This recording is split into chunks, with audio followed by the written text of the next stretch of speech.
is up, everybody? It's the Junkyard Dawgcast. I'm Jake Rowe with Dogs 24/7. With me, Rusty Mansell. And listen, I'll take blame. I'm going to take blame here. This is all on me. I'm not going to point any fingers. But me and Rusty just did about 5-6 minutes, maybe more. We're just man. Might have been shouting at each other. It might Stephen A. Just imagine it was like Stephen A. and Skip back in the day. Oh man. Where we were podcasting, we were live showing on YouTube, but we weren't. You know, it was just us on computer screens looking at each other, getting after each other. Just a walkthrough. There's a walkthrough. Yeah, we did a little quick walkthrough. We actually answered a couple of these questions before we answered these questions that we got going on the mailbag. Listen, a little bit of a different show today. We're going to do picks at the end of this episode. This is our last podcast before game day this week. We're also going to do 2 next week, with it being Thanksgiving break and all of us kind of running around and doing our things with our families. So that's kind of the schedule here. We're going to do also mailbag on the first half, picks on the second half, and that's how it's going to go. So, Rusty, let's jump in to these mailbag questions here just right off the bat. And Scuffletown Dog says, which class of 2023 prospects might be leaning to Georgia? Well, I think you start with Madden Sanker, a 2023 offensive lineman in South Paulton. Georgia worked him out a couple of times. I think he's a state heavyweight wrestling champion in 6A division. So, he was Dylan Fairchild won 7A last year. Madden Sanker won 6A as a sophomore. Big, strong kid. Probably going to wind up being a guard, maybe even a center. Justice Haynes, everybody talks about him, son of Veron Haynes, former Georgia, running back. And, he's doing his due diligence. He's going around and seeing places. I think he was at Notre Dame 2 weeks ago, Ohio State again. I think, at the end of the day, it's going to be hard to not see him playing in Athens. I'll touch on this guy. I'll touch on two more guys. Vic Burley is a guy, Warner Robbins, a defensive lineman, big 6'5" kid. I think Georgia really, really is in on hard on him. Trey Scott was down there a couple of weeks ago. You'll get a chance to see him Friday night on TV, play in the round of 16 against Cartersville. It's a state championship rematch in 5A in Georgia. We will have that game live on TV. I'll tweet out all the links. You can watch that. But Vic Burley is a major, major Georgia target. They're in a big battle with Clemson right there. Clemson trying to really lock in on him. So Arch Manning, that's the guy everybody wants to talk about. Not predicting him to Georgia, but I will say this, that Georgia has just as good as any opportunities, any of the schools that are recruiting him really, really hard. He's been here multiple times. His family likes it. They feel good with the Todd Monken offense. Kirby's, I don't think it's really documented too much, but Kirby and Peyton Manning are pretty close. They communicate a lot. And so he's got ties there. Matt Luke has ties with Eli at Ole Miss. There's a lot of intangibles there that ultimately is helping Georgia stay in this thing. So we'll see where it goes. But Arch Manning's a major, major target everybody talks about, and Georgia's doing a really good job early on there. Rusty, what about Jonell Aguero and what about Lebus Overton? I know those are 2 big time guys in the class.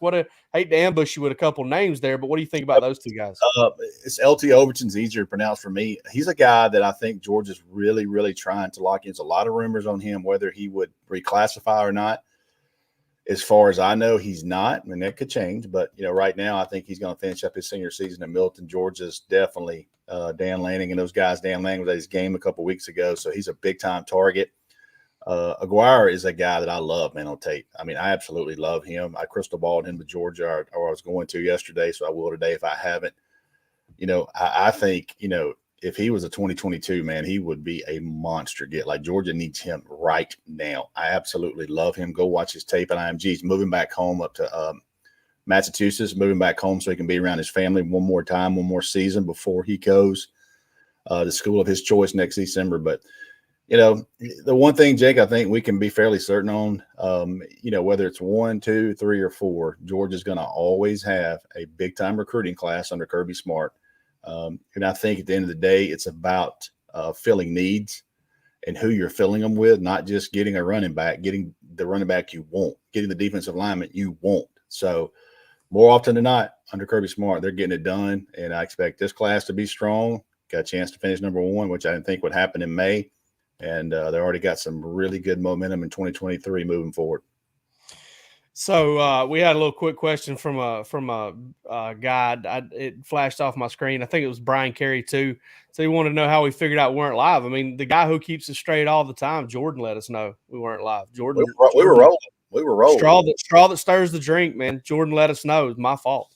I mean, we were all rolling. on me. All right. Next question. You my boy Baloo, like Buck Baloo. What did Kirby and staff do differently this offseason to facilitate more connection amongst the team? It feels like we haven't had a letdown spot yet, despite the off-field incidents, injuries, quarterback situation, primarily due to team chemistry. This was actually pretty well documented. The very first time we met with Kirby, and I don't know if it was like typical National Signing Day, traditional National Signing Day, or if it was whatever, but the first time we met with him after the Peach Bowl was in the books, that's the first thing out of his mouth. Connection, skull sessions, players sitting down with their position coach, sitting down in groups, sitting down with other position groups and other coaches, mixing and matching. All of that happened. And, listen, there's a little something different every offseason. And you're always, I don't want to say skeptical because it's not that serious to me. It's not that, oh, well, they say they're doing something else. And it's not really like that. It's more of a, you ask yourself, what does this really even mean? You have to. I think that, I guess skeptical is the right word. I just don't want it to seem quite that harsh. But, you just wondered, is this going to make an impact? Does this really mean anything? Is this really different?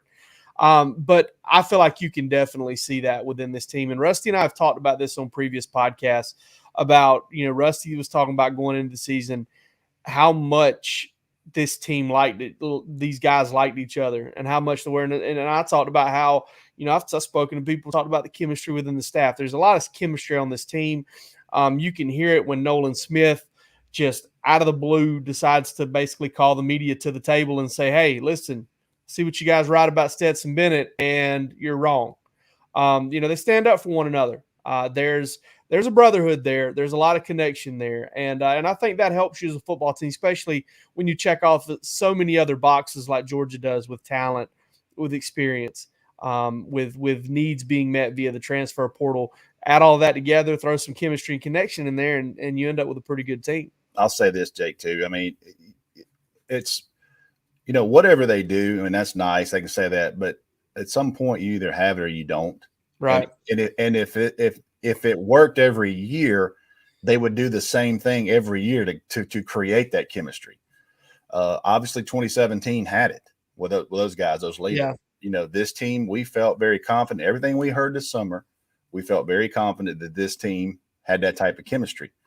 And they do have that type of chemistry. It doesn't mean you're going to have it next year, and it doesn't mean you can force it. It's not something you can't purchase it. You can't manufacture it. It happens. It just happens. And Georgia has that chemistry, and it starts with senior leaders. And you got guys like Jordan Davis and Jamari Salyer and those guys, and they came back for a reason. They came back to win. So they were very focused in the offseason. Those guys had NFL grades. They could have rolled out, could have done what they wanted to do and leave, but they came back for a reason. So you throw in a guy like Nakobe Dean, who, oh, by the way, is like a 4.2 GPA, academic super freak. Catfish and pasta. All that stuff. I mean, you get all that stuff together, man. I mean, it's just a recipe for success. So, I don't buy so much in that. Everybody tries to get that. At the end of the day, you either have it or you don't, and this team's got it. Yeah, and, the connection by itself and $1 will buy you a Coke, okay? You need talent. You need good coaching. You need depth. You need a good roster. You need all of that stuff. And I'll say this too, Rusty. I don't want to diminish what Georgia's done, but, you go through that little 3-game stretch or 4-game stretch Georgia has in October, and you lose 2 or 3 in a row, and that connection gets tested and maybe even broken down. So winning helps it. So it's one of those things where you basically put a foundation in place, and if you get the thing rolling, then it snowballs in a very good way for you. And I think that's kind of what Georgia's had happen to them. And, Rusty, we're covering a team that's probably going to go undefeated in the regular season. And that's, probably going to win 11 straight games by 3 scores or more. Miller, 16-24. I'm talking about we got these things teed up perfectly for the way we're alternating them. Rusty, are we, UGA, still in it for Shamar James? Things seem to have gone quiet. What you say? I've learned to never say never with Georgia. So I think definitely Georgia is involved there. Glenn Schumann's a guy that's lead recruiter there. You want to see when he gets back on campus because you've got, I'm working on our visit list for this weekend. It's a noon game and it's Charleston Southern. It's not easy to get here and those types of things, but this is Georgia's last opportunity to have those guys here for a game day experience. So a little later today on Dogs 247, I will put out the visit list and we'll see who all we've confirmed being there. But I'm not confirmed Shamar James yet, but if he makes it, that would say a lot for Georgia. Travis Hunter, he just shows up whenever. So that's the next question I always get. I don't know if he'll be there or not either. He's been there twice and we didn't have that either time. So we'll see who shows up this weekend. But for me, the clock's ticking. I called it yesterday. It's tough decision time. So whoever's going to get in this class, better get on campus and you'll start seeing some guys show up. And then I think we'll have a pretty impressive list as opposed to what I thought it would be 2 weeks ago. All right. These names, Darklop Dog 21. You think James Cook should get more touches? I'm a huge fan of what James Cook's been doing this season, and I think that James Cook deserves a lot of credit because he's gotten better, and he's running with more balance and more toughness and more physicality than he ever has before.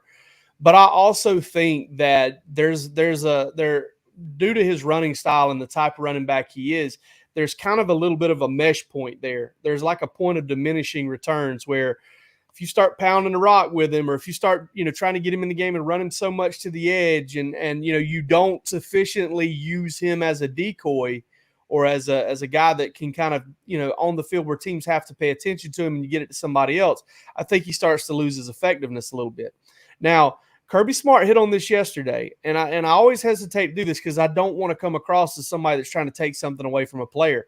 But if you go back and you watch that Florida game, not the Florida game, that Tennessee game, notice that when James Cook gets the football, and I don't know why it is, I don't know if teams are stretched more horizontally and they're having to worry about other things, but where that run is supposed to hit, it usually hits. Or James Cook has to make one cut to get there, and the hole is there, and he does the rest, and he does a fantastic job of it. And, there's something about the way Georgia's using him right now that makes me think that he's kind of in a sweet spot, that, those 13, 15, 17 maybe touches a game is exactly where he needs to be used. James Cook is impacting Georgia's offense when he's on the field when he doesn't touch the ball because he is the kind of guy that has 2 games of 100 total yards this year, one against Arkansas, I believe it was, and another one against Tennessee last week, and there's 3 touchdowns. But I think right around that 15 carry plus or minus, 15 carries right there is right where James Cook needs to be. And I'm really impressed with the way he's playing right now. And I think that as long as he is getting these opportunities and exploiting them, you've kind of got to ride him a little bit and give him a chance to show what he can do. All right, Rusty, let's get to one more here, and then we'll go to our YouTube folk. Hunker Down says, how does Kirby use these next 2 weeks to prepare for Georgia and Bama? I got to take on this one, but I want to hear yours as well. You do periods. You take about 4 or 5 periods per practice and say, this is what Alabama does. This is what we've seen. This is how we'll adjust to this formation. And they would never in a trillion years ever admit to that because you just can't. But yeah, I would bet my mortgage that Georgia's using at least 3 periods the next week and next week alone to prepare for Alabama and formations and stuff. You basically start showing groupings. You don't get too far into it, but this is how we're going to line up versus this bunch. This is how we'll line up here. So you do those things. So you can bet that Alabama worked a little bit on Georgia last week against New Mexico State. So it's just the way it is, and coaches never admit that, but that is the reality of what they do, and especially with Texas A&M losing to Ole Miss, tiebreakers, and all that kind of stuff. Now is a little bit. Alabama's pretty much a lock almost to be in that game. So unless something really, really crazy happens. So, I just think, and one thing I'll mention, Georgia plays Charleston Southern and Georgia Tech. Alabama finishes with Arkansas and at Auburn. Yeah. That's a factor, man. That's a factor. I mean, I don't know if it's going to help Georgia win that game or not, but it's certainly not going to hurt them. I agree with you 100%, Rusty. There are some overarching kind of concepts that you can work on during those periods. You don't have to tell the players, hey, we're working on Alabama. You just say, hey, we got, doing this, doing that. Another thing is, Georgia played Alabama last year. Georgia played Alabama the year before and the year before. In some ways, when you go good on good, you're looking in a mirror. When you want to talk about how Alabama plays the run and the defensive front and the two-gap stuff and all that stuff Alabama does. So I found it interesting. Well, not necessarily interesting, but I found it, my ears kind of perked up a little bit yesterday when Kirby talked about how they're doing more good on good this week than they have in previous weeks. That's how you prepare for Alabama. Just again, the more good on good, the blocking schemes are not going to be all that entirely different. There's going to be a lot of stuff there that is very, very similar.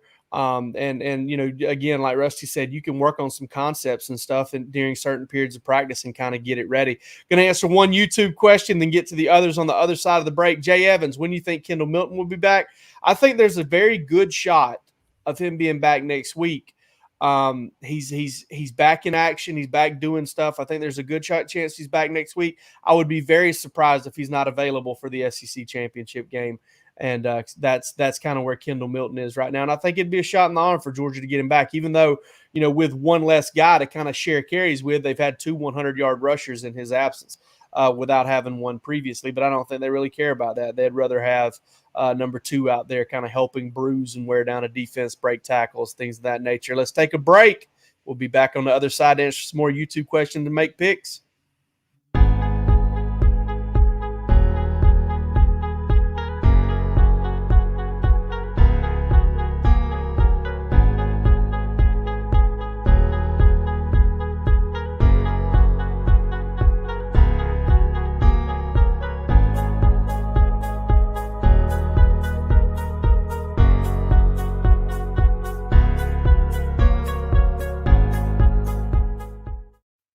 All right, we're going to get into some more of these questions from the comments and our loyal listener, our loyal watcher, Brian Bivens.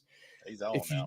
If Georgia misses on Andre Green, who are they likely to go after, Rusty? Is it what's going on with Evan Stewart? What are your thoughts on Evan Stewart in Georgia? Well, Julian Humphrey, he's pretty close with him, being from Texas, Houston area. Both of them committed to Florida at one point. So, those two guys have got a little bit of relationship. So, what was a slim to none chance, recently with Julian Humphrey coming in, that may help Georgia a little bit. We'll see where it goes. Again, you got to get him on campus again. So that guy's a 5-star. I don't do all the national rankings, go through that, but if there's a better wide receiver in the country than Evan Stewart, I have to see it. That guy is absolute freaky. I know he's got 10 million followers on TikTok, whatever he's got. I know that's crazy too, but you look at him and that would be huge get for Georgia. I certainly think Andre Green ends up somewhere other than Georgia. And I think that was a couple of weeks ago. I wrote that Georgia definitely, I didn't think we're going to land him. So we'll see. I'm also kind of on the, I think Georgia's going to take a wide receiver in the portal. I think they'll have to find, if they can find one they think can help them. Like last year when they went and got a corner in Darian Kendrick, I feel like Georgia's going to go get a wide receiver this year if they can find one available. Yeah, I think they'll also be in the market for maybe an outside linebacker in the portal, edge rusher type guy as well. Yep. Crystal Chrissy, do you guys think that JT will come back for another year? Does he transfer like some people are saying? Listen. Jake, I got a question. Yeah. Can he transfer? Yeah, I believe so because his waiver went through before the new rule was passed. I don't know if there's anything retroactive that may prevent him from doing that. Do you? I have no idea, but somebody told me yesterday that they're not sure that he could transfer. So I'm going to have to double check all that. And listen, there might be a graduate deal going on there too. Yeah. He's been in school for a while. Yeah. And is a good student. So listen, if JT doesn't get the starting job back this year, I would imagine so.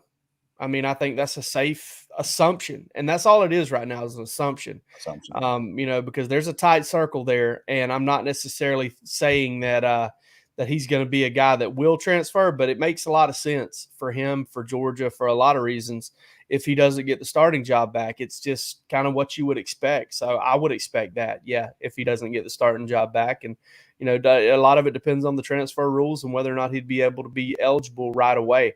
Tenel K. Calvino, what about Tyreke West taking a visit to Florida State? Rusty, it seems like the handwriting's on the wall there. Yeah, Tyree, I put a crystal ball in Florida State yesterday. This guy been committed to Georgia for a while. Took his official visit a couple weeks ago, and just, one of the things I just felt like he's going to end up somewhere else. I think in Florida State seems to be that team that's recruiting him extremely hard. I think he made the comment to our Florida State site that he felt like he's the number one target for Florida State. He's the number one guy on their board, and I put a crystal ball in yesterday. I wouldn't be surprised that's where he ends up. Yeah, I would say the same thing. And a good player, but sometimes these things don't work out as time goes on. Do we have any more questions? I don't believe we do. So Rusty, let's get to these picks, man.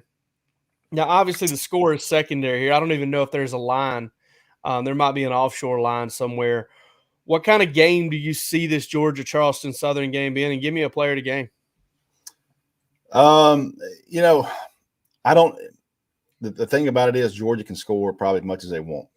Now, knowing what I've seen out of Kirby Smart, he wants as little plays as possible because you want to get out of this game healthy. You don't want to get into a mess where it's a fourth quarter and you're throwing the ball around, that type of thing. You want to cut the amount of plays to decrease any type of injury. I do think they want to get some guys some work. A game like this, Charleston Southern, just can't really see them doing much. I would probably go 45-3. And I think this is a game that you see Darnell Washington get a few more touches down in the red zone, get him some points, get him in the record books a little bit on these scoring touchdowns documented. So, I think he's a guy that needs to get implemented a little bit more. He's been he had fought some injury off early in the year, but you look at JT Daniels is going to play at some point this weekend. Carson Beck's going to play some point this weekend. I think Brock Vandergrill plays some this weekend. If I'm a guy, I know I'd look to a 6'8" target, coming across the middle. So I think, darn it, I'm gonna go wild card here. I'll go 45-3, and I'll go Darnell Washington gets a touchdown in this game and a couple of catches. That'll be his first career touchdown for Darnell. And there's been two catches every single week for him, but not a ton of targets. And that would be something to keep an eye on there. I think Georgia's going to get into the 50s. I think Georgia's going to knock on the door of 60 because I think this is going to be – you go back to a UMass game in 2018 where, Jake Fromm, I think, went 5 of 5. Georgia jumped all over UMass, and then Justin Fields played an absolute ton.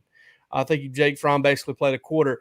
I think you'll see Stetson play probably at most 20 minutes in this game. JT's going to get some time. Carson Beck's going to get some time. I'm sure they would love to give Brock Vandegrift a chance to come in and throw the football. I think Georgia's going to be on the attack for a while in this game offensively. Get some guys some reps. They're going to be able to dress out more guys than they normally are able to dress out for an SEC game. So you're going to see some walk-on dudes getting an opportunity, guys like Malachi Muse and all those guys getting an opportunity to go out there and do some things. I'm going to say Georgia's going to score 59. I think Georgia's going to score 59.